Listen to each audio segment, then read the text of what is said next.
তো বন্ধুরা চলে এলাম আরো একটা নতুন মিনি ব্লগ নিয়ে। তো আজকে আমি তোমাদের বলবো আমি কেন গ্রামে এলাম। তার জন্য তোমাদের পুরো ভিডিওটা শেষ অবধি দেখতে হবে। প্রথমেই ঘুম থেকে উঠে ফ্রেশ হলাম, তারপর আমাদের যেই পাকার বাড়িটার কাজ চলছিল তো ওটাই দেখতে এলাম। মোটামুটি সব ভেতরের কাজ কমপ্লিট। তোমাদের পরের ভিডিওতে ভেতরের ভিউটা দেখাবো। তো এখন যাব বালি সিমেন্টের দোকানে, ওখানে কিছু টাকা পেমেন্ট করার আছে আর কিছু টাকা বাকি থাকবে। আর রাস্তায় যেতে যেতে ধান ক্ষেতের কিছু ভিউ নিচ্ছিলাম। আমার খুবই অ্যামেজিং লাগে এরকম সবুজে সবুজে ঢাকা জায়গা। বলতে বলতে কাকুর দোকানে পৌঁছালাম, কাকুকে পেমেন্ট করলাম, তারপরে আবার বেরিয়ে পড়লাম।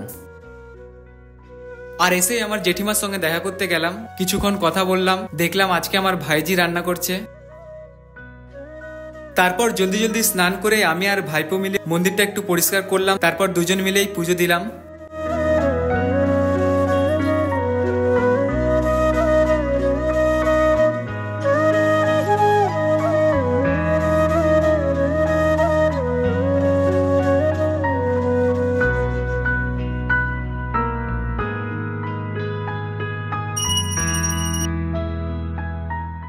তো ফাইনালি আমাদের পুজো দেওয়া হয়ে গেল। আর আমার গণিতি শাক তুলছিল। আর এখানে মোটামুটি সব শাকই সব জায়গায় অ্যাভেলেবেল আছে। আর পুজো দেওয়ার পর ভাইপো আমার জন্য খাবার নিয়ে এলো। আর আজকে লাঞ্চের মেনু তোমরা দেখতেই পাচ্ছ, ভাত, আলু পেঁপের তরকারি, পকোড়া, সোয়াবিনের তরকারি। তো খাওয়ার পর বিকেলে আমাদের বাড়ির ছাদে একটু উঠলাম। কিছুটা ভিউ নেওয়ার পর আমার মেজো কাকুর সাথে দেখা করতে গেলাম, মেজো কাকুর বাড়িতে। আর এবারে ফসল খুবই ভালো হয়েছে, মানে এখন ধান গজায়নি, তাও দেখতে খুবই ভালো লাগছে। আর কাকুর বাড়িতে এসেই দেখো একজনের সাথে আলাপ হয়ে গেল। দেখো আমি যেমন সব পশু পাখিদের ভালোবাসি, তেমনি ওরাও আমাকে ভালোবাসে। খুব কিউট একটা বিড়াল। দেখো ও কিন্তু আমাকে দেখে ভয় পালিয়ে যেতে পারতো, কিন্তু ও জানে যে আমি কারো ক্ষতি করব না।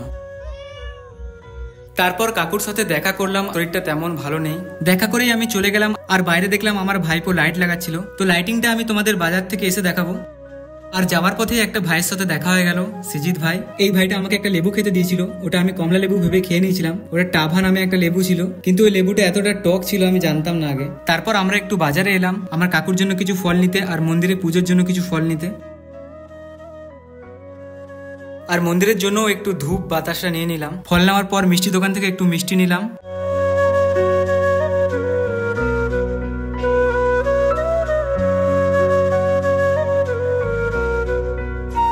তারপর ফুচকা খেয়ে এখান থেকে বেরিয়ে গেলাম। আর এই কাকুটা এখানে খুবই সুন্দর ফুচকা বানায়। বাজার থেকে এসেই একবার কাকুর সাথে দেখা করে বেরিয়ে পড়লাম। তো ভিডিওটা এতটাই। ভিডিওটা কেমন লাগলো কমেন্টে অবশ্যই জানাবে। আর নেক্সট ভিডিও খুব জলদি আসছে, আমি পরের দিন কি কি করলাম। তো চলো, তোমরা যারা চ্যানেলে নতুন আছো চ্যানেলটা সাবস্ক্রাইব করে রাখো। দেখা হচ্ছে নেক্সট ভিডিওতে।